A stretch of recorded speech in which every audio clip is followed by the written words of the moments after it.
칭찬에 대해서는 되게 인색하신 것 같아요.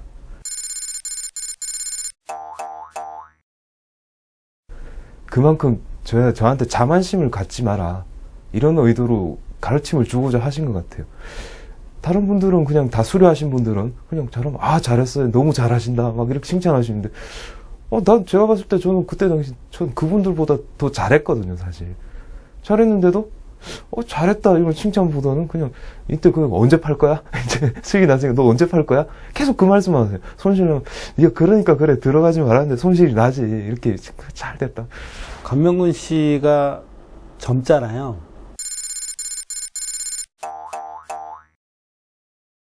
보통은 나이 드신 분들이 많이 오거든요. 젊은 친구가 왔다는 거에 대해서 굉장히 의아해했어요. 나를 어떻게 알았을까. 근데 젊은 친구고 또 군 생활을 한 8년 정도 한 친구이기 때문에 별 거부감은 없었어요. 사실 오는 제자분들도 제가 가려봤거든요. 선생님 만나는 것보다 더 힘든 게 좋은 제자를 만나는 건데, 젊은 친구들이 왔다는 건 굉장히 긍정적으로 생각을 해요. 그래서 한번 속으로 내심으로는 야, 이 친구 한번 더 잘 키워보자. 왜 젊으니까. 그래서 앞으로 제가 뭐 자산운용사나 뭐 이런 걸 하더라도 좋은 재원으로 쓸 수 있겠구나 이렇게 생각해서 내심으로는 굉장히 또 좋았고, 더 잘 키워보자 이런 욕심도 조금 생기게 됐습니다. 저녁에 이제 운용 회의를 하고 교육을 하는데 온라인에 계신 분들이 이제 막 얘기했는데 사고를 쳤어요. 사고를 쳤다는 거는 이제 잘못 이제 가르침대로 안 해서 났는데, 그래서 저와 민주광장님하고 옆에서 앉아 있었는데 너무 화를 그런 게 저가 너무 처음엔 그게 너무 독설을 뭐 이런 얘기를 해야 돼요. Learn as you did. As you did. 여러분이 매매했던 것으로부터 이번에 매매한 것으로 반성하고 복귀하고 다음 매매는 좀 더 정확하게, 좀 더 관리를 더 타이트하게, 그렇게 해서 이번 매매한 걸로 내 거울을 삼아서 내가 배우고, 그 다음번 매매는 좀 더 세련된 매매. 앞니를 맞추는, 올라가고 떨어지는 걸 맞추는 게 아니라 내가 포지션을 관리하는 방법이 점점 더 세련돼진다 이 말이에요. 그래서 learn as you did. 여러분이 한 매매로 여러분이 배우는 거지, 제가 이런 땐 올라간다, 이런 땐 떨어진다, 제가 무슨 신입니까? 그거 제가 알면 또 어떻다고? 미쳤어? 거기 증권사가 하나 껴열고 주식 창업하기 위해서 그 노하우를 다 알려주게? 예? 나 혼자 떼돈 벌고 앉아있지. 스티브 잡스 발 밑에 놓고, 이건 있으면 발 밑에 놓고. 세상에 그런 사람이 어딨어요. 주식을 하는 게 가장 평등한 사업이에요. 경제연구원의 박사가 많이 합니까? 예? 애널리스트, 박사학위 애널리스트가 많이 합니까? 전문가들이 더 많이 합니까? 안다고 돈 벌어요? 예? 그러면 그 경제학 박사, 경영학 박사들은 다 떼돈 벌고 앉아 있어야지. 제 말씀이 틀렸다 그러시면 한번 찾아오세요. 예? 그러면 저하고 한번 가열차게 토론을 한번 해보시자고요.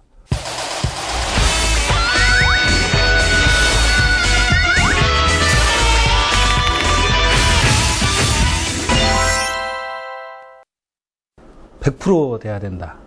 무조건 99.9%도 안 된다. 그게 이제 가장 대전제고요. 저한테 오면 실제로 1% 이상 잡지는 않게 합니다. 그럼 사람들이 굉장히 놀래요. 야, 어떻게 10,000원짜리면 100원만 스탑을 놓고 들어가는 건데, 근데 더 독한 제자분들도 있어요. 1% 놓고 시키는데 0.5%만 가지고도 그 총알을 한 방씩 쏘는데, 그거는 참 좋은 거죠. 더 독한 제자들도 있으니까. 그러니까 저는 예를 들어서 10%라고 치면 1%씩 쏘면 10번을 쏠 수 있잖아요, 총알을. 근데 0.5%씩 나눠서 쏘면 20번을 나눠서 쏠 수 있게 되는 거니까 그만큼 자기 확률이 늘어나는 거죠. 그러니까 그런 타이밍까지 기다렸다가 손절을 최대한 1%를 넘지 않고 매매하게끔 하는 테크닉을 훈련을 시켜드립니다. 예, 1%는 숫자가 정말 잔인한 숫자인 것 같습니다. 쉽게 매수를 한번 하는데 1%라는 것은 정말 짧은 숫자이거든요. 실제 예를 들자면은 제가 뭐 10,000원짜리 주식을 딱 샀다고 했을 때 실제로 두세 호가 정도면은 금방 1%는 나갑니다. 그러니까 잠시 눈만 깜짝한 사이에 그냥 손절이 되고 마는 겁니다. 그래서 하도 몇 번 하다 보니까 제가 속상해가지고 그럼 한 2, 3% 정도 한번 나와보면 좋지 않을까? 이런 마음으로 제가 적용을 몇 번 해봤어요. 회의를 할 때 제가 손절을 조금 더 1%에서 털리니까 좀 한 2% 정도만 놓고 해보겠습니다. 이렇게 그냥 너 해보고 싶은 대로 해봐라. 그러니까 털릴 걸 다 알고 계셨던 것 같아요. 어떻게든 그렇게 하락 압력이 그 정도 됐으면은 충분히 털리고 제가 손절 이후에 저 행동을 대해서 더 관심이 있었던 것 같습니다. 그걸 보고 싶어 하셨고. 매도를 언제 해야 되느냐라는 말과 일맥상통하는 말이에요. 내가 똑같은 돈 1,000만 원을 가지고 10,000원짜리 주식을 샀는데, 예? 나는 1,000만 원에서 한 300만 원 번 사람이고 1,000만 원을 갖고 있는 사람이고 깨져갖고 900만 원만 갖고 있는 세 사람이 똑같이 10,000원짜리 주식을 사갖고 1,500원에 가 있다고 생각을 해보시죠. 그러면 저 같은 경우는 어떨까요? 300만 원을 번 사람이야. 그 사람은 배가 따뜻하게 있죠. 그러면 그 사람의 의사결정은 야, 나는 10,000원에서 어떻게? 1,100원만 딱 익절을 1,100원에 놓고 400원의 룸을 가지고 나는 버텨볼래. 휴가 갔다 올래. 라고 의사결정을 할 것이고 10,000원만 있는 사람은 야, 나는 지금까지 본전이니까 나는 1,400원에다 익절을 올려붙일래. 100원의 룸만 가지고 그래도 털려도 뭐야? 4%의 난 이익은 챙기고 싶어. 그렇게 의사결정을 하게 될 것이고 900만 원 돼 있는 사람은 이걸 버틸 힘이 없어요. 얼른 5% 챙겨 먹고 그 다음을 하자. 그러니까 결국에는 무엇이냐? 계좌가 배가 불러 있는 사람, 매매에서 이익이 나 있는 사람은 그 400원의 룸을 가지고 향후 10%, 15%, 20%를 먹을 수 있는 장기 투자를 할 수 있는 여건이 된다는 거죠. 익절 관리에 대해서는 계좌가 자기 마음이고 그게 곧 답이다라고 말씀드릴 수 있어요. 익절 관리 정말 어렵죠. 뭐 반대로 손절은 오히려 쉽습니다. 제가 지정한 가격에 이제 HTS가 딱 자동으로 딱 매도를 딱 해주기 때문에 오히려 저는 마음이 편합니다. 근데 익절 같은 경우에는 일단 제가 수익이 나고 있는 종목에 대해서 제가 수익을 확정을 지어야 되기 때문에 참 그게 손이 쉽게 다 안 나갑니다. 실례로 제가 그렇게 하다가 좀 많이 마음 아팠던 적이 있는데 제일모직이라는 종목이 제가 거의 최고로 수익 났을 때 5%까지 나오고 있었고 한 3%대에서 계속 이제 왔다 갔다 하고 있었어요. 근데 매도를 할까 계속 고민만 하다가 못하고 있었는데 어느 날 보니까 갑자기 갭으로 아침에 빠지게 된 겁니다. 그러다 보니까 해서 본절에 나온 경험이 있습니다. 아주 참 쓰디쓴 경험이죠. 그런 거 보니까 참 익절이라는 게 참 어렵고 앞으로 제가 계속 트레이딩을 하면서도 참 풀지 못할 숙제인 것 같습니다. 뭐 증권방송에 이런 거 보면 자, 뭐 어느 종목을 샀는데 비중이 30%입니다. 어느 종목을 샀는데 이번엔 비중이 80%입니다. 이렇게 얘기를 해요. 그거는 굉장히 잘못된 거라고 생각을 해요. 포트폴리오를 짤 때는 균등하게 짜는 게 제일 좋으니까. 그래서 초보자들 같은 경우는 33%씩 해서 세 종목을 자기 자산을 그러니까 종목 위주로 그러니까 1,000주, 2,000주, 3,000주, 3,000주씩 사는 게 아니라 예를 들어서 뭐 6,000만 원이 있다. 그러면 2,000만 원씩 세 종목으로 나눠서 매매를 시키고 대부분의 경우는 이제 두 종목 자기 자산이 있으면 반반씩 나눠서 50%씩 하게 하는데 처음에 오신 분들은 이제 세 종목씩을 시키는데 세 종목을 하다 보면 정신이 없어요. 실제로. 그렇기 때문에 이제 나중에 가다 보면 선생님 두 종목으로 나눠서 50%씩 포트폴리오에 담겠습니다. 이런 얘기를 하게 됩니다. 그래서 두 종목 또는 세 종목을 가지고 매매를 훈련을 시키고 있습니다. 원래 처음 주식 매수를 했을 때는 500만 원으로 두 종목을 매수를 했습니다. 그때 하다 보니까 한 종목은 정말 수익이 금방 잘 나는데 또 한 종목은 또 계속 손절을 당한 겁니다. 그러다 보니까 실제로 난 수익을 다 까먹고 결국은 또 계좌가 본전으로 되는 경험을 했습니다. 그러다 보니 좀 방법을 좀 바꿔볼까 생각에 차라리 한 종목을 한번 해보고 싶어가지고 한 종목을 했어요. 근데 한 종목을 하니까 또 나름 또 리스크가 또 큰 것 같아요. 막 실제적으로 이제 손절을 당하더라도 이제 금액이 더 상대적으로 더 크니까 오히려 또 심리적으로 제가 더 많이 또 위축이 또 되는 걸 느꼈습니다. 그래서 오히려 수익을 안정적으로 가져가면서 리스크를 잘 관리하는 게 보다 더 앞으로도 중요하다고 생각이 듭니다. 항상 오시는 분들이 그 추세라는 거에 대해서 고민을 많이 하게 되고 또 저한테 추세의 구체적인 그 답이 무엇입니까? 라고 물어봐요. 제가 항상 드리는 말씀이지만 시장에는 답이라는 게 없어요. 어떤 논리적인 게 하나도 없습니다. 그래서 본인이 스스로 답을 만들어 가야 된다고 생각을 합니다. 저도 패턴 매매 기법으로 저만의 답을 만든 걸 저한테 오시는 분들한테 저만의 답을 알려드리지만 결국에는 스스로 매매하면서 자기만의 답을 만들어가는 거거든요. 추세도 마찬가지 개념이에요. 추세도 제가 얘기하는 추세를 옳다라고 얘기하는 사람도 있고 아니다라고 얘기하는 사람도 있어요. 똑같은 차트를 보면서 이건 상승 추세야, 아니야 그건 하락 추세야 라고 사람들의 생각이 다르니까 시장이 형성되듯이 사람들의 생각은 굉장히 다양하거든요. 근데 제가 생각하는 추세는 굉장히 단순해요. 시장에서 어떤 답을 딱 내서 예를 들어서 오리온이라는 차트가 상승 추세냐 하락 추세냐 라고 고민하기 시작한다고 하면 우리 바스켓에서 어때? 빼면 그만이에요. 거기에 대해서 꼭 이게 상승이다 하락이다 라고 분석을 해서 답을 낼 필요가 없다는 거죠. 누가 봐도 우상향하더라, 그런 종목을 바스켓에 담는 걸 원칙으로 하고, 이거는 상승이야 하락이야 막 서로 이렇게 처음 보는 사람도 막 애매하게 생각한다 그러면 어떻게 하면 됩니까? 빼면 돼요. 그걸 가지고 씨름을 할 필요가 없다는 거죠. 누가 봐도 명확한 그런 추세를 가지고 매매를 해도 매매할 종목은 굉장히 많으니까요. 제가 생각하는 상승 추세란 저점이 일단 상승을 하고 있어야 되고, 그리고 차트를 펴봤을 때 우상향하고 있는 그런 차트를 이제 상승 추세라 저는 생각하고 있고, 그런 종목들 주로 매매를 하고 있습니다. 실제로 제가 매매를 할 때 얘기인데, 그때 당시엔 저는 이제 일봉의 추세에 대해서 되게 좀 많이 관심이 있었고 중점을 두고 있었습니다. 그래가지고 일봉 추세가 좋은 차트를 가지고 몇 개를 가지고 이제 대표님께 이 종목의 매매를 이제 하고 싶은데 어떻게 좀 한번 의향을 여쭤봤는데, 대표님께서는 주봉 차트를 보시더니 굳이 너가 이 종목을 매매할 이유는 없을 것 같다, 그렇게 내가 봤을 땐 썩 좋지 않다, 이렇게 말씀을 하셨거든요. 그러면서 주봉 추세에 대해서 좋은 종목을 몇 개 되지, 차라리 이런 종목이 낫지 않겠냐, 이렇게 해서 제시를 해주셨어요. 근데 제가 봤을 때 실제로 그 종목들은 뭐 주봉 추세는 좋았는데 실제 일봉 추세는 그렇게 썩 좋지가 않았습니다.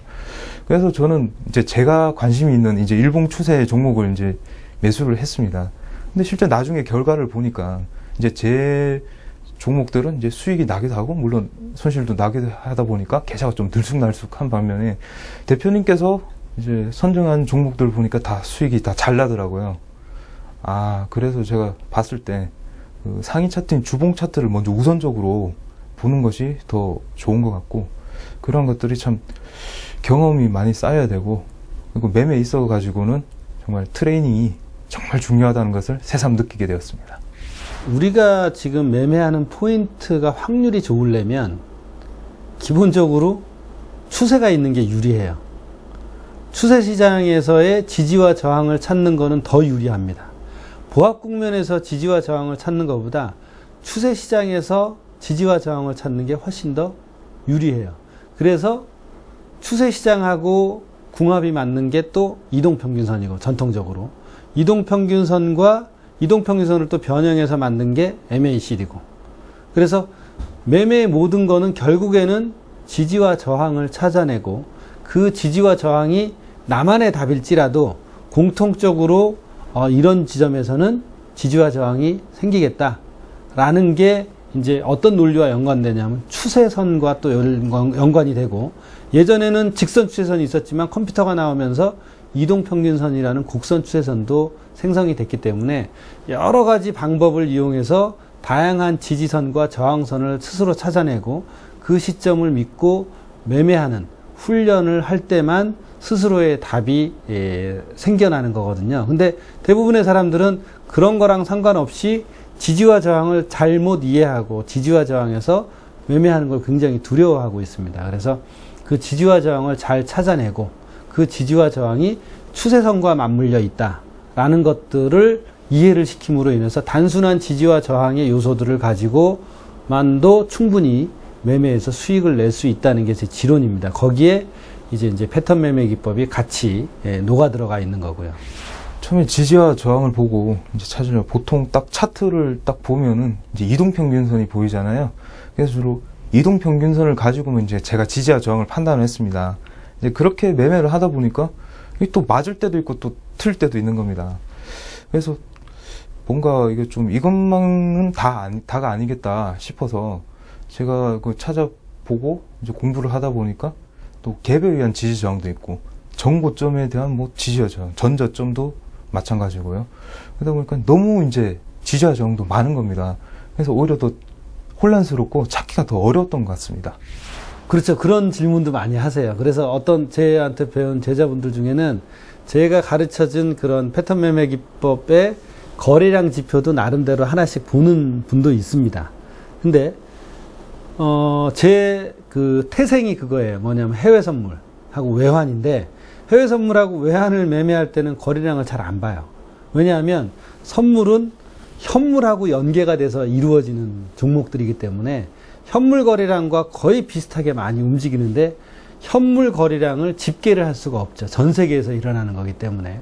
그래서 거래량에 대해서 이제 포기를 하고 매매하는 습관을 들였기 때문에 우리나라 국내 주식에 이제 응용을 할 때도 저는 기본적으로 하루 거래대금 40억 이상만 봐요. 근데 40억 이상 되는데 갑자기 뭐 거래량이 이렇게 치솟는다거나 이러는 걸 봐서 그게 거래량이 가격에 어떤 임팩트를 준다라고 별로 그렇게 신뢰를 하지 못하고, 여태까지 매매하던 습관이 거래량하고는 상관없는 굉장히 전 세계에서 제일 큰 종목들만 매매했기 때문에 국내에서도 그런 주식들만 뽑아서 매매를 하면 굳이 거래량을 보면서 신경을 쓰지 않아도 되겠다. 오히려 그 거래량 파악하는 시간에 내 정력을 가격과 손절, 그 다음에 관리하는 쪽에 훨씬 더 임팩트를 두겠다. 나는 오로지 가격만 보고 관리를 하겠다라는 거에 중점을 더 두게 된 거고, 거래량을 보면 자꾸 사람 어떻습니까? 이 거래량 때문에 이게 더 올라가거나 어떤 그 예측하려고 하는 그런 좋은 버릇은 아니지만 자꾸 예측하려고 하는 어떤 그런 심리를 꿈틀거리게 하게 되거든요. 예측하게 되면 어때요?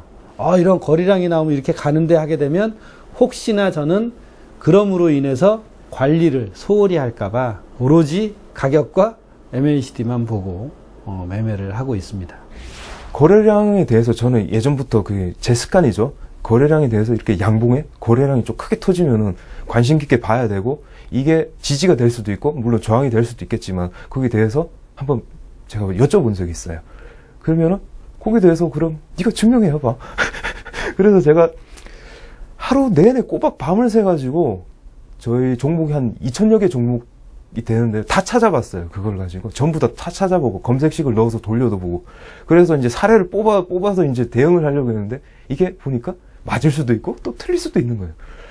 답이 없구나, 시장에는. 그때 그걸 그렇게 하면서 또 많이 가르쳐 줬었고, 그러다 보니까 나의 또 안 좋은 습관이 이렇게 해서 또 바로 잡힌 거라 이러면서 또 기쁘기도 했고요. 그렇습니다. 제 모토는 뭐냐면, 주식을 가지고 이 평생 사업으로 내 제2의 직장으로 생각하고 하시는 분들한테 제가 훈련을 시켜드리는 거예요. 근데 소형주를 가지고 이렇게 하실 때 뭐 1,000만 원, 2,000만 원 갖고는 하실 수 있죠. 근데 1,000만 원, 2,000만 원의 사업 자금을 가지고 내가 한 달 벌어서 먹고 살 돈이 나오느냐? 상식적으로 그건 힘들다고 봐요. 그러면 최소한 저한테 훈련 받으신 분들이 사업자금, 주식으로 하시는 사업자금이 5,000만 원 이상을 하셔야 된다고 생각을 하는데, 5,000만 원 이상 갖고 하면 아까 제가 말씀드린 대로 두 종목 갖고 분산을 해서 하신다 그러면 2,500만 원씩 두 종목을 이제 배팅을 해야 됩니다. 2,500만 원을 한 호가에 이거를 소화할 수 있는 그런 종목들이면 괜찮아요. 근데 나중에는 결국에는 긍정적으로 맨날 저한테 배워서 2,500만 원만 한 종목으로 할 게 아니라 어떤 분은 5천만 원도 하세요. 한 종목으로. 1억 들고 5천만 원씩 하시는데, 그럼 점점 사업 자금이 커져야 될 거 아닙니까? 상식적으로. 5천만 원, 6천만 원, 7천만 원을 한 종목에 담으려면 내가 의도하지 않은 손실을 보지 않아야 돼요. 총알을 저는 아까 말씀드렸듯이 10번 나눠서 써야 되는데, 나는 1%만 손실을 보려고 했는데 거래량 작은 거 들어가서 3%, 4% 손실을 보고 나오면 내가 10번 총알을 쏠 확률을 한 번에 3, 4%를 털어넣게 된다 이 말이죠. 그렇게 되면 다음 확률을 내가 스스로 차단을 시키는 그런 꼴이 되기 때문에 되도록이면 큰 종목을 하시라고 해요. 그래야만 장기적으로 살아남고 주식을 사업으로 해서 내가 5천만 원을 하든 5억을 하든 수익률이 거의 비슷하게 나올 수 있게끔 만들어 드리는 게 제가 이제 추구하는 목표이기 때문에 사실 이제 종목들을 이제 HTS 검색식에 이제 넣어서 이제 돌리다 보면은 10,000원 이하의 종목인데도 물론 거래량도 좀 풍부하고 이런 종목 중에서도 패턴 매매 기법에 부합되는 종목들이 약간씩 있습니다. 그래서 저도 이 종목을 해볼까 사실 고민도 좀 했었거든요. 그런데 결국 결론적으로는 그 변동성의 문제도 있고 또 유동성의 문제를 봤을 때 오히려 더 리스크가 크다고 생각을 합니다. 그래서 차라리 안정적으로 이제 저희 기준에 맞는 종목을 하는 게 맞을 것 같고요. 근데 언젠가는 한번 해볼 수도 있겠죠. 패턴 매매 기법에 의해서 종목을 이제 제자분들이 골라요. 저도 고르고. 그러면 저도 한 두세 종목 고르고 제자분들도 두세 종목씩 고릅니다. 그 중에 일치되는 종목도 있지만 일치되지 않는 종목도 있어요. 자, 한 종목에 한두 종목 나왔는데 그거를 한 7, 8명, 10명의 제자가 분산해서 들어갈 수도 있어요. 왜? 거래량이 크니까. 근데 그렇게 되면 10명, 7명, 8명의 제자가 한두 종목에 목숨을 걸게 돼요. 그리고 또 사람 눈이 제가 패턴 매매 기법을 가르쳐 줬지만 모두 다 똑같은 건 아니에요. 어떤 사람은 패턴 1을 선호하고 어떤 사람은 패턴 2를 선호하기 때문에 서로 이제 쭉 바스켓에 나온 종목들이 한 10종목 정도 돼요. 그러면 나는 A라는 종목을 들어가고 예를 들어서 저는 제일모직을 들어가고 또 뭐 민주광장은 또 뭐죠? 뭐 오리온을 들어가고 누구는 현대차를 들어가고 이렇게 서로 지지선을 잡아서 나름대로 1%의 손절을 놓고 들어가는데 서로 다 어떻습니까? 앞일은 모르잖아요. 어떤 때는 제가 고른 종목은 안 올라가고 제자들이 고른 종목이 올라가요. 그렇게 해서 하방 리스크만 완벽하게 봉쇄가 되면 제가 오늘은 안 올라갔을지언정 내일 모레 제가 고르는 종목 중에서도 기회는 온다 이 말이죠. 그러니까 굳이 그걸 한두 종목에 몰빵할 수도 없고 왜냐하면 서로 눈이 다르기 때문에 이게 아무리 좋다고 해도 그거 들어가는 사람이 별로 없어요. 왜? 이제 오로지 자기 눈만 믿게 되기 때문에 제자들도 제가 고른 종목을 절대 함께 안 들어가는 거죠. 저는 그렇게 되는 게 정상이라고 생각을 해요. 오로지 자기 자신만 믿고 매매를 해야 된다는 거죠. 중요하다고 말씀들을 많이 하십니다. 근데 사실 저 같은 입장에서는 초등학교 때도 사실 일기를 몰아서 쓰기도 하고 참 하루하루 기록하는 게 참 쉽지만은 않다고 생각을 했거든요. 근데 여기서 이제 습관을 바꿨다고 볼 수 있겠죠. 실제로 근데 매매일지를 쓰다 보면 제가 익절을 한 날은 굉장히 기분이 좋거든요. 그래서 막 매매일지를 쓰는데도 굉장히 기분이 좋기 때문에 술술 써내려갑니다. 근데 실제로 수익이 난 날에 대한 매매일지는 사실 그렇게 많이 쓸 게 없습니다. 왜? 다 잘한 내용이잖아요. 전부 다 수익이 난다는 것은 굉장히 잘한 거거든요. 근데 이제 문제는 이제 손절을 겪었을 때 이때는 참 어렵습니다. 마음도 쓰라리고요. 이걸 꼭 오늘 쓸까? 내일 쓸까? 이런 생각도 하고 했는데 손절 당했을 때 진짜 쓰는 게 정말 중요하다고 생각합니다. 그 종목에 대해서 다시 한번 제가 되짚어보고 손절선을 적절했는지 과연 아니면 이 손절을 당했을 때 재진입을 해야 되는지도 다시 한번 또 생각을 해볼 수가 있었고요. 그렇게 해서 쓰다 보면 이런 게 전부 다 하루하루가 쌓이면은 이게 자신만의 노하우로 축적이 됐다는 걸 많이 느꼈습니다. 이렇게 이제 쌓인 노하우는 결국 나중에 주식 창업을 하는데 큰 밑거름이 될 수 있을 거라고 저는 확신합니다. 매번 제 책을 내면 15, 33, 75, 150이라는 일종의 시스템입니다. 저는 90년도부터 해외 선물하고 통화 쪽 뭐 스위스 프랑이나 도이치마르크 뭐 전기동 이런 걸 매매를 해왔기 때문에 그거를 매매를 하면서 해외 쪽 책들을 읽다 보면 15일, 30일, 75일, 150일 이런 류의 그 이동평균선을 쓰는 거를 많이 봐왔어요.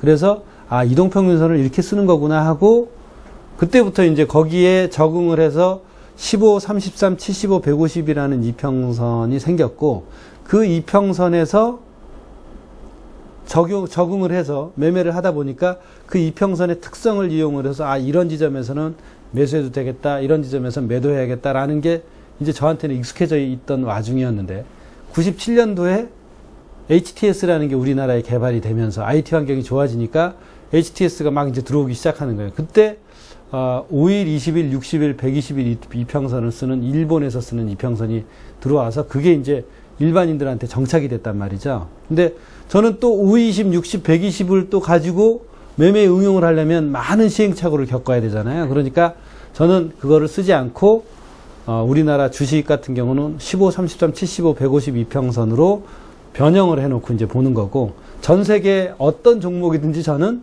15, 33, 75, 150을 신봉을 하고 있고, 또 제 제자분들한테는 이게 굉장히 강력한 무기로서 나중에는 다가온다는 걸 저는 느끼고 있기 때문에 그 시스템을 사용하라고 저는 강요를 하고 있습니다.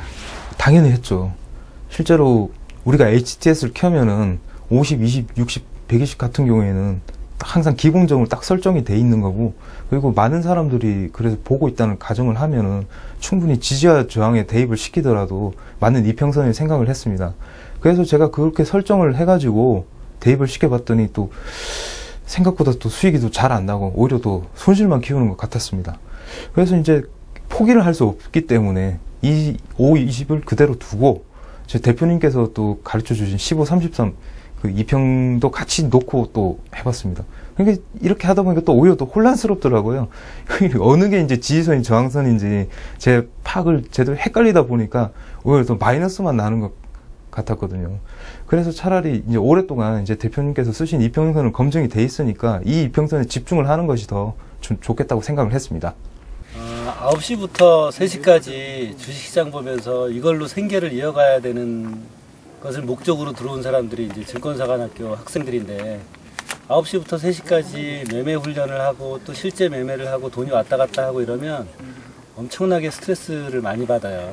근데 그거를 스스로 풀어야 되기 때문에 뭐 딱히 뭐 어떤 진짜 유격장에서 하는 체조를 할 수도 없는 것이고, 다행히 북한산이 바로 옆에 있으니까 이렇게 해서 왔다 갔다 한 2시간 정도를 산행을 하면, 맨 처음에 올라갈 때는 시장에 대해서 얘기를 하지만 나머지 한 1시간 반 정도는 스스로 생각하고 스스로 그날 했던 매매를 복귀하고 스스로 치유를 하고, 성공했다 실패하고 성공했다 실패하고 그런 걸 거듭할수록 사람이 단단해지는 것처럼, 매매할 때도 우리는 10번 중에 7, 8번을 깨진단 말이에요. 그러면 속으로 얼마나 아프겠습니까?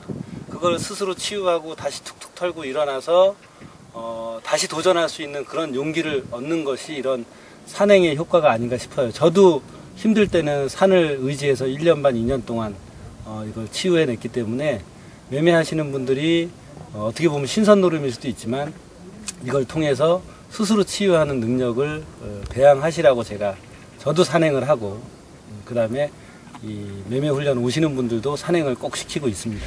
건강한 육체에 보통 건강한 정신이 깃들다고 보통 말을 합니다. 그래서 이때 산행을 함으로써 이제 제 체력을 많이 기를 수가 있고, 거기 또 정상에 올랐을 때 또 나름 또 쾌감도 있고, 그걸 통해서 이제 정신이 맑아지니까 나중에 내일 매매를 이 마음에 있어가지고 오히려 또 맑은 정신으로 오히려 또렷하게 더 매매를 잘 할 수 있을 것 같습니다. 패턴 매매 기법이 그렇게 어렵진 않아요. 그래서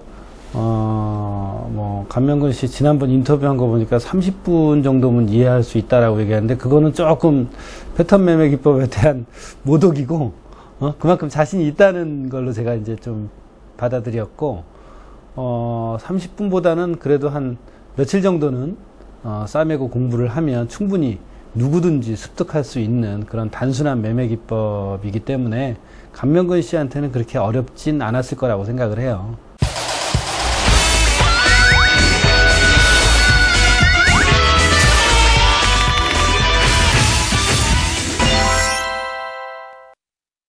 하방 리스크를 철저하게 배제를 시켰을 때, 다운사이드 리스크를 철저하게 봉쇄했을 때는 여러분들은 돈을 벌 수밖에 없는 그런 상태가 됩니다.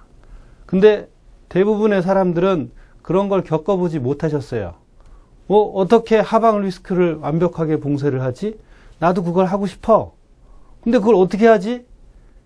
여러분들은 거기에 대해서는 일체 생각하지 않으시고 오로지 공격만 하신다 이 말이에요. 공격밖에 없어요. 오로지 공격이에요. 공격하다 안 되면 어떻게 돼요? 죽는 거죠. 자, 증권사관학교에서 여러분들한테 딱 하나의 무기를 손에 쥐게 해드립니다. 증권사관학교 오시는 분들한테 패턴 매매 기법이라는 제가 쓰고 있는 매매 방법에 대해서 여러분들한테 선사를 해드립니다. 자, 그러면 패턴 매매 기법이란 무엇이냐? 패턴 매매 기법에서는 오로지 조금 이따 말씀드리겠지만 지지와 저항을 찾아서 그 지지와 저항 근처에서 여러분들이 매매를 반복하는 걸 학습을 하게 합니다. 훈련을 하게 해요.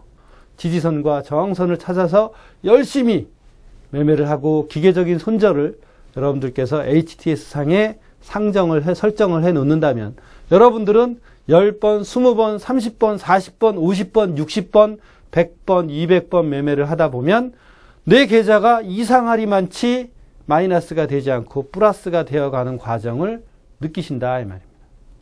패턴 매매 기법이 어떻게 적용되느냐? 제가 만고불변의 진리다라고까지 이렇게 자신 있게 얘기할 수 있는 패턴 매매 기법의 그런 진리는 이렇습니다. 무엇이냐? 시장은 계속 역사적으로 반복된다라는 게 제 논리입니다.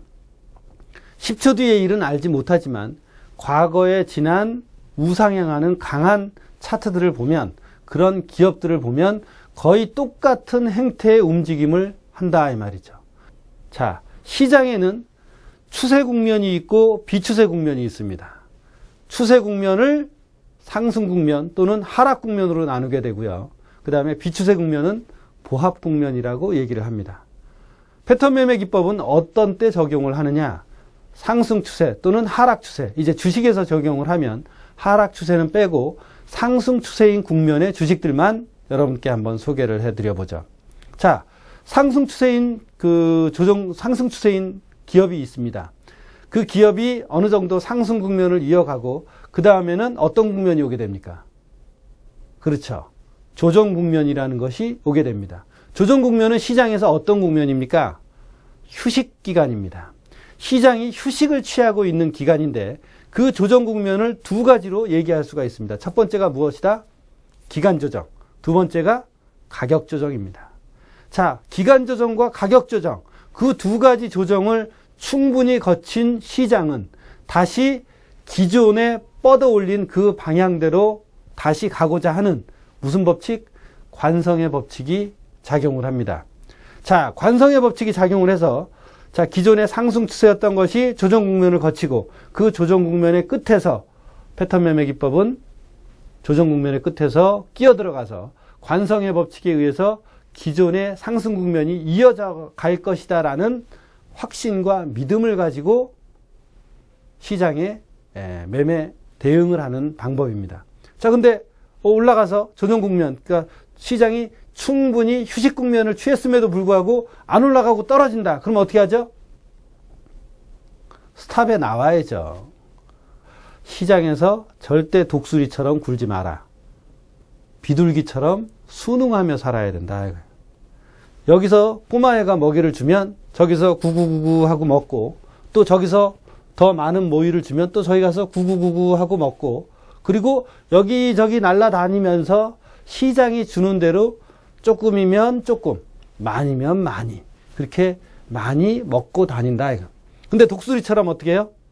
고집을 피우다 보면 죽어 나자빠지는 일이 흔하다 이거예요.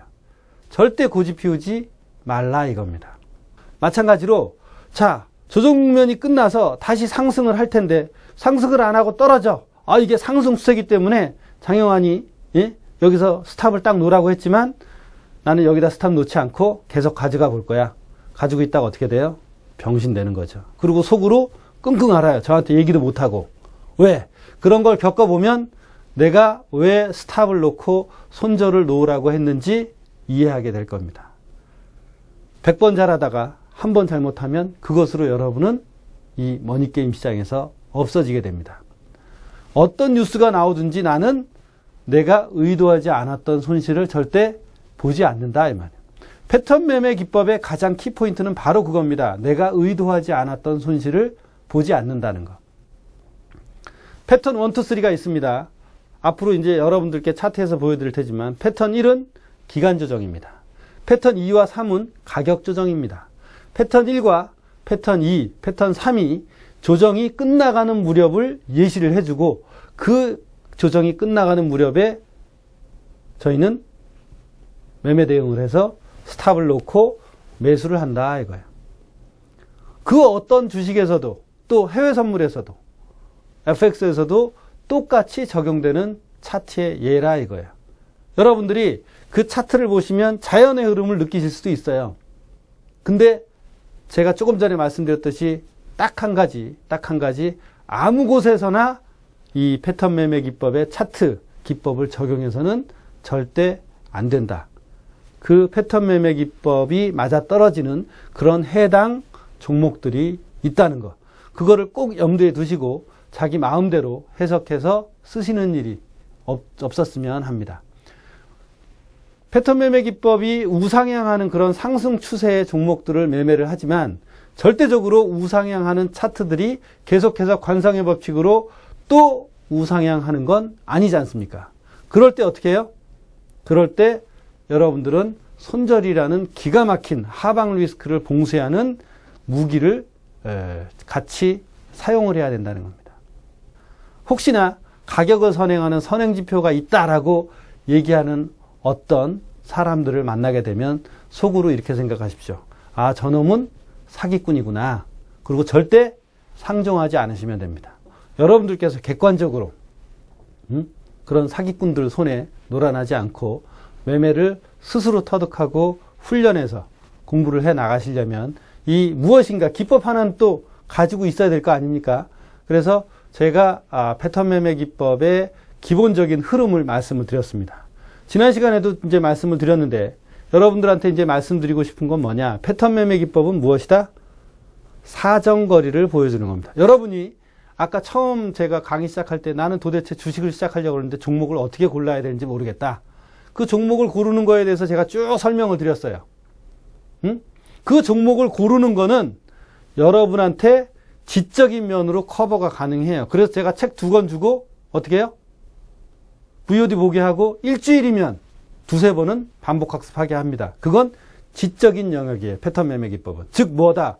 사정거리를 알려주는 겁니다. 야, 사냥감이 50m 안에 왔다. 라는 걸 알려주는 게 패턴 매매 기법이에요. 자, 또 여러분한테 말씀을 드려요.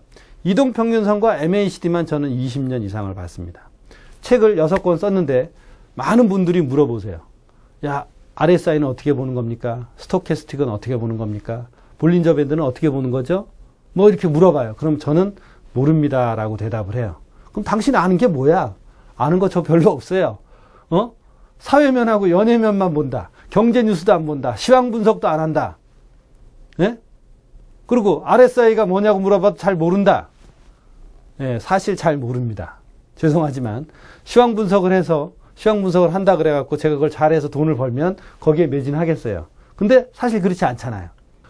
제가 여러분들한테 알려드리는 이평선과 MACD는 어디에 가장 궁합이 잘 맞느냐?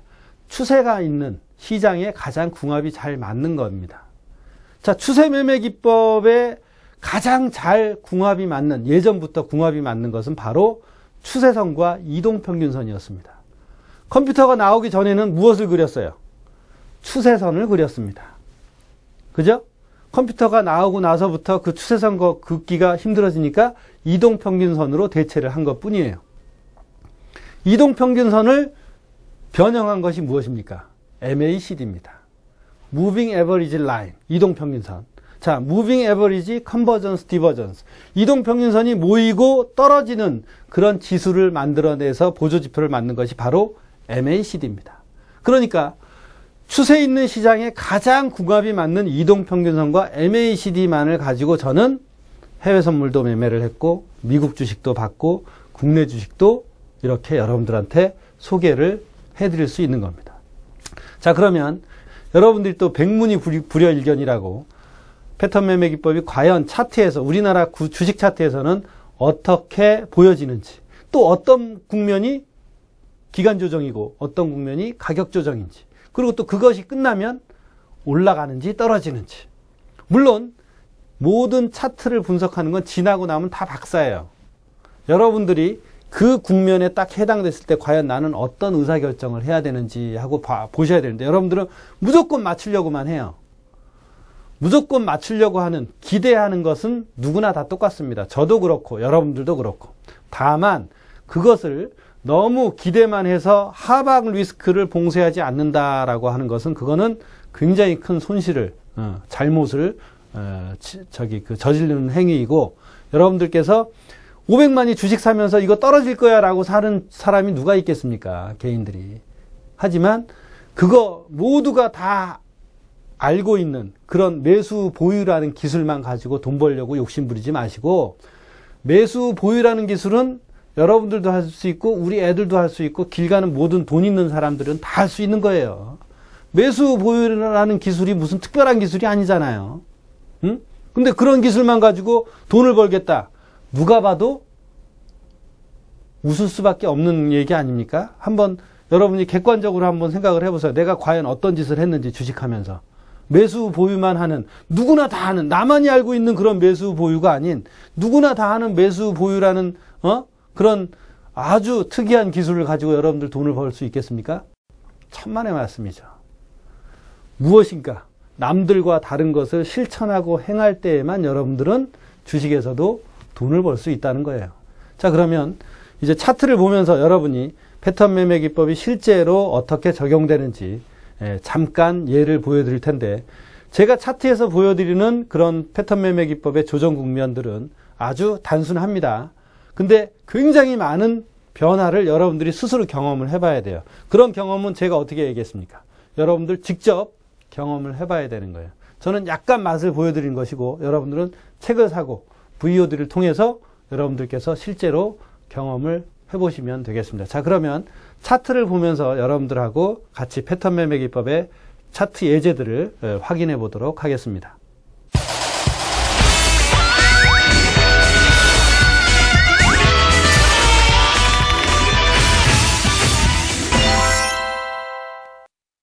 자, 차트 화면을 보시면은 지금 설정되어 있는 차트가 현대차 차트입니다. 현대차 차트를 보시면 이평선의 설정이 여러분들이 평상시 보고 계시는 이평선하고 다른 이평선을 보실 수가 있을 겁니다. 빨간색이 15일이고요. 빨간색이 15일. 그 다음에 검은색이 33일. 그 다음이 파란색이 75일. 그 다음에 연두색이 150일 이평선입니다. 여러분들이 보시는 520, 60, 120 이평선을 저는 보지 않고 있습니다.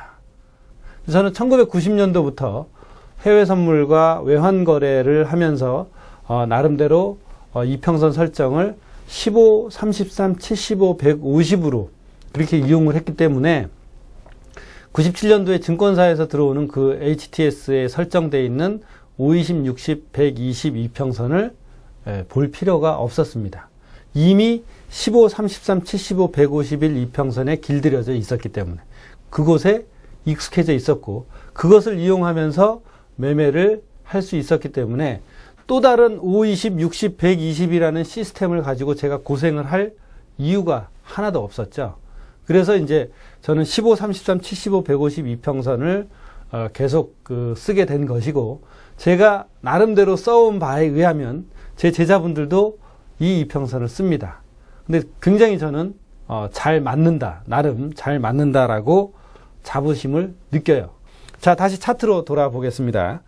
차트를 보시면 현대차 차트의 이평선의 설정을 이렇게 바꾼 거를 또 보시게 됐고, 역시 제가 말씀드렸듯이 어때요? 거래량이 없죠.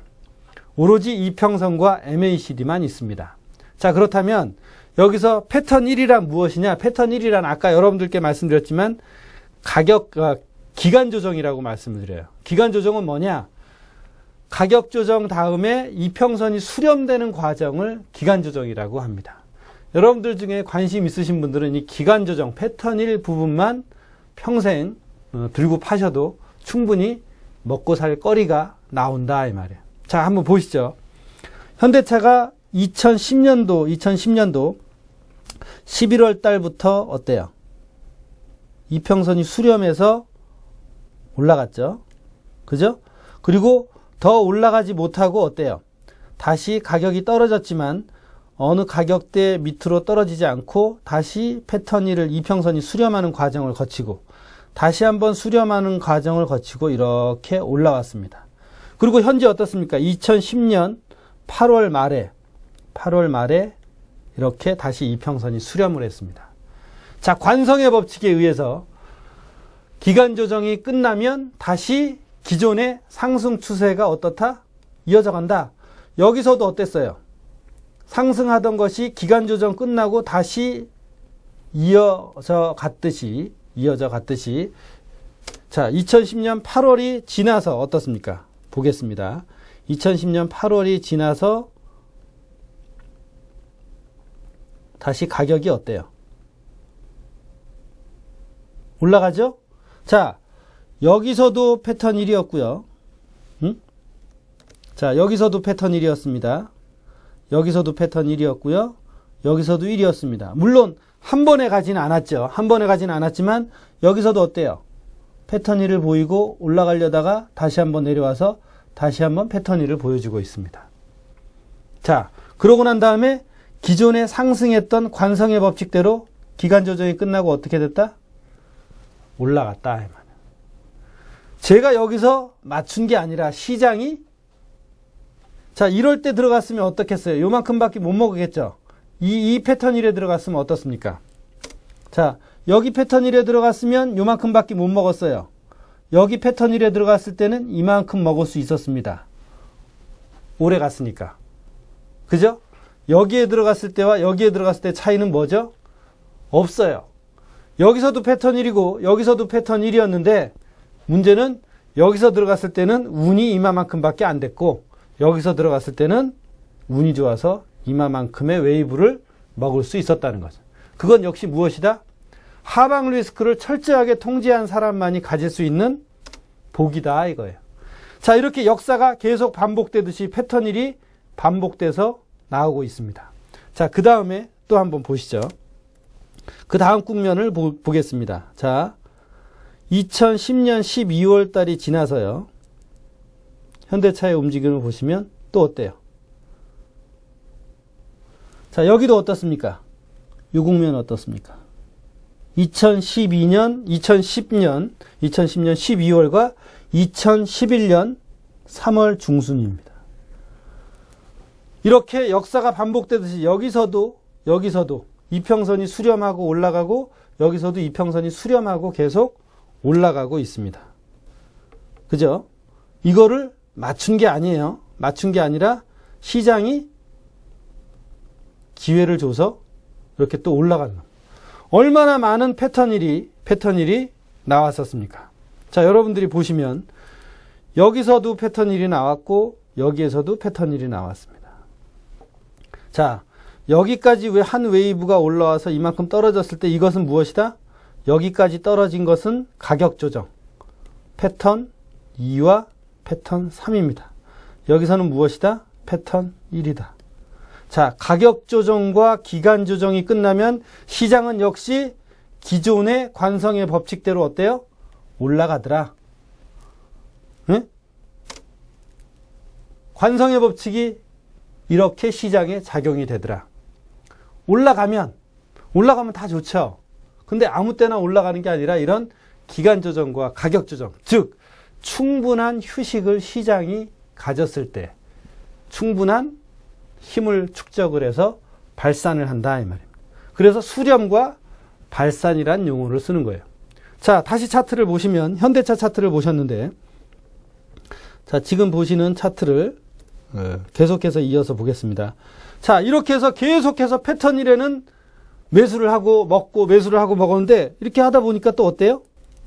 여기에서 가격이 2011년 초에 이렇게 쭉 상승했다가 여기서 보면 어때요? 여기서도 여기서 모였구나. 그래서 어떻습니까? 자, 여기서 보면 어때요? 이 끝에서 보면 또 모였으니까 여기처럼 올라갈 거다라고 생각을 하고 매수에 가담을 했습니다. 근데 실제로 어떻게 됐어요? 실제로 이렇게 떨어지고 있습니다. 자, 24만 원 하던 것이 24만 원에 매수한 가격이 16만 원까지 갔어요. 30%가 박살이 났습니다. 손절이 없었다면 여러분들은 여기서 이렇게 내려갔던 것이 야, 다시 올라오겠지. 물론 1년 뒤 또는 6개월 뒤, 2년 뒤에 올라올지 어떻게 합니까? 여러분들은 바로 물리는 신세가 된 거예요. 손절이 없었다면 여기서 여러분들은 헤어나오지 못한다 이 말입니다. 자, 그래서 여러분들께서 지금 보시는 그 현대차 차트가 다시 물론 가격 회복을 해서 전고점까지 이렇게 왔습니다. 자, 이제는 이평선이 어때요? 여기까지는 우상향이었는데 여기서부터는 어때요? 계속 평행한 상태를 보여주고 있습니다. 추세 매매 기법은 이평선이 추세가 있을 때만 맞아요. 지금과 같이 보합 국면일 때는 이평선 매매를 해서는 안 됩니다. 그때는 보합 국면이다 라고 생각했을 때는 이 탑과 이 바텀, 아래 바닥에서 물론 상승 추세가 이렇게 지속이 된 다음에 이런 바운드가 형성이 됐기 때문에 이 바운드의 탑과 다운이 굉장히 중요한 지지 저항선으로 작용될 수가 있습니다. 자, 그래서 패턴 매매 기법에서는 이러한 보합 국면에는 포지션을 잡지 않지만 이제 계속해서 이제 가정을 하는 것이 여기 어디에선가는 다시 또 여기처럼 패턴 1이 나와서 상승을 할 것이다 라고 계속해서 어때요? 들이대는 수밖에 없습니다. 이 앞니를 어떻게 알겠습니까? 여기에 들이대서 패턴 1이 나올지 여기에 들이대서 나올지 굉장히 지루하고 험난한 패턴 1에 대한 들이대기가 시작이 되는 거예요. 여기서 맞힐지 안 맞힐지는 여러분도 저도 모릅니다. 나를 살려주는 건 무엇이다? 여전히 손절밖에 없습니다. 자, 그래서 지금 패턴 1에 대해서 현대차 차트에서 쭉 보여드렸는데 제가 말씀드리자마자 여기서 어땠어요? 역시 여기서 패턴 1이 나와서 이마만큼의 웨이브를 또 먹게 됐습니다. 운이죠. 여기서 들어갔던 사람은 깨지고 나왔는데 여기서 들어갔던 사람은 먹고 나오게 된다 이 말이에요. 그건 본인의 운입니다. 실력이 아니라. 그러니까 착각하지 마시고 여러분들이 살아 있어야만 이런 것들을 잡을 수 있다는 거죠. 자, 그래서 현대차에서 여러분들께 패턴 1에 대한 패턴 2와 가격 조정, 그 다음에 가격 조정과 기간 조정에 대해서 쭉 말씀을 드렸는데 오리온 차트를 한번 보여드릴게요. 자, 오리온 일봉 차트를 보시면 재미난 걸 발견하실 수가 있을 겁니다. 어떤 거냐? 2011년도 어때요? 2011년도 10월 중순입니다. 2011년도 10월 중순이에요. 기억해 놓으세요. 자, 2011년도 10월 중순에 이평선이 수렴했습니다. 대부분 여러분들한테 이렇게 우상향한 차트에서 야 35만원짜리가 54만원짜리 올라갔는데 이걸 왜 사 이래요 여러분들은. 네? 여기가 세상의 끝인 줄 알아 지금. 앞으로 6개월, 1년, 2년, 3년이 더 있는데 여기가 세상의 끝인 줄 알아. 대부분의 투심자들이 뭘 사요? 가격이 이렇게 해서 지금 700원, 800원. 야 2만원짜리였던 게 지금 1,000원, 2,000원 하는 거. 그런 것들 산다 이 말이에요. 주식에서도 뭐예요? 싼 게 비지떡이에요. 여담을 하나 말씀드리면, 자, 이 상황에서 여담을 하나 말씀드리면, 자, 주식시장에는 상승 추세와 하락 추세라는 두 가지 세기가 있습니다. 트렌드라고 하죠. 추세를 영어로 트렌드라고 하는데 그걸 또 뭐라고 얘기하냐면 파워라고 얘기를 합니다. 힘이라고 얘기를 하는 거죠. 예? 그 힘은 어때요? 하루아침에 형성이 됩니까? 힘도 하루아침에 형성이 되는 게 아니에요. 그래서 파워라는 게 형성이 됐기 때문에 상승이든 하락이든 무슨 법칙이 작용한다? 우리가 중학교 때 배웠던 물리에서 힘에 존재하는 법칙은 뭐다? 관성의 법칙이다라는 걸 제가 시장의 논리로 적용을 한 것 뿐이에요. 자, 그렇다면 추세라는 거. 자, 자연 법칙이 어떻습니까? 자연 법칙은 모두 위에서 아래로 떨어지는 걸 자연 법칙이라고 해요. 그죠? 만유인력의 법칙. 응? 시장도 마찬가지입니다. 올라가는 것보다 뭐가 저기예요? 떨어지는 게 훨씬 더 빠르고 급해요. 세상 만사도 그래요. 클린턴 씨가 어때요? 대통령 하기 위해서 30년이 걸렸습니다. 30년이 걸렸습니다. 르윈스키 한 방이 어때요? 박살나죠? 그죠? 그렇게 항상 세상 만사가 올라가는 것보단 떨어지는 게 자연스럽고 빠릅니다. 시장에서도 마찬가지예요. 올라가는 것보다 떨어지는 게 자연스럽지만 그 자연스러운 힘을 인위적으로 올라가는 게 뭐예요? 올라가는 건 인위적인 힘이란 말입니다. 시장에서. 인위적인 힘이 작용을 하려면 자연법칙에 해당되는 그 힘을 다 먹고 올라가야 돼요. 그러니까 상승 추세도 어마어마한 힘의 응집이 생겨서 생기는 거라 이 말이에요. 이게 하루아침에 자빠지기 힘들다는 얘기예요. 그래서 어떻게 해요? 이 상승 추세가 생기면 그 추세를 계속해서 믿어주자 이 말이에요. 그러면 오리온이 여기에서 지금 다시 차트를 보면 제가 왜 이런 여담을 했냐. 오리온이 여기에서 끄트머리에서 지금 어때요? 오른쪽 끝에 해당돼요. 야, 난 이런 거 살래? 오리온 한 주 사는 것보다 5,000원짜리, 500원짜리 1,000주 사는 게 훨씬 나아. 그게 착각이라 이 말이에요. 자, 어떻게 됐나 보시죠. 뭐 여러분들도 봐서 아시겠지만 여기서 이평선이 수렴하는 패턴 1이 나오고 난 다음에 어떻습니까? 이평선 수렴하는 패턴 1이 나오고 다시 또 여기 어떻습니까? 65만원대에서. 네? 55만원대였다가 67만원까지 가서 다시 65만원대에서 패턴 1이 나왔어요. 자, 여기서도 어떻게 하시겠어요? 관성의 법칙을 믿으시는 분은 여기에서도 매수를 한다 이 말이야. 여기서도. 가격 조정이 끝났으니까. 자, 여기서 어떻게 하겠습니까? 라고 물어보면 매수를 한다 이 말이야. 자, 그래서 또 여기서 매수를 했어요. 자, 또 가다 보니까 어떻게 됐어요? 여기서 또 어떻게 됐습니까? 여기서 한 번, 역사가 반복되듯이 여기서 두 번, 자, 우상향하는 추세가 계속 형성이 됐죠? 또 올라가다가 또 지금 어떻게 되고 있어요? 이평선이 수렴하고 있죠. 자, 무슨 준비를 해? 매수할 준비해야 된다 이 말이에요. 뭘 믿고? 추세를 믿고 그 인위적인 힘을 믿고 여러분들이 매수를 해야 된다는 게 패턴 매매 기법의 근간이에요. 아니면 어떻게 한다고? 아님 말고지. 아님 뭐가 있어? 손절이 있잖아요. 예? 매수 후 보유하는 기술만 갖고 있지 말고 손절하는 기술도 이렇게 갖고 계셔라 이 말이야. 자, 그 다음에 어때요? 또 여전히 어떻습니까? 여기서 패턴 1 나와서 약간 빠졌지만 다시 패턴 1이 나와서 115만대로 상승을 했다 이 말이에요. 몇 번을 반복을 합니까? 이전에도 그렇고. 네? 여러분이 믿기만 한다면 시장을 믿고 이런 추세 국면에 해당되는 종목들을 골라서 조정이 끝나는 지점에 패턴 1이다, 패턴 2의 끝이다, 패턴 3의 끝이다 라고 여러분들께서 믿고 손절을 하방 리스크를 완벽하게 봉쇄하는 손절 기술을 구사할 수만 있다면 여러분들은 시장을 바로 여러분들의 꿀단지로 만들 수 있다는 겁니다. 근데 대신 어때요? 하루아침에 이루어지지 않는다는 겁니다. 무엇을 해야 된다? 공부하지 말고 훈련을 해라. 자, 그러니까 이제 패턴 매매 기법을 약간 맛을 보여드렸는데 아까도 말씀드렸지만 공부는 혼자 하는 겁니다.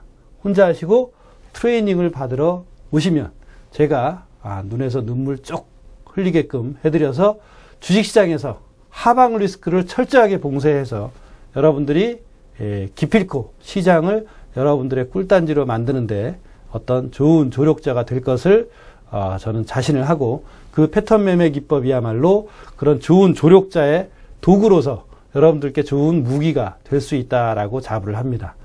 여러분들과 함께 앞으로 주식 창업하기를 계속해서 그런 무기를 장착을 하신 분들과 함께 시장을 훈련하고 배워가고 그렇게 해서 여러분들의 꿀단지로 만들어 보도록 하겠습니다.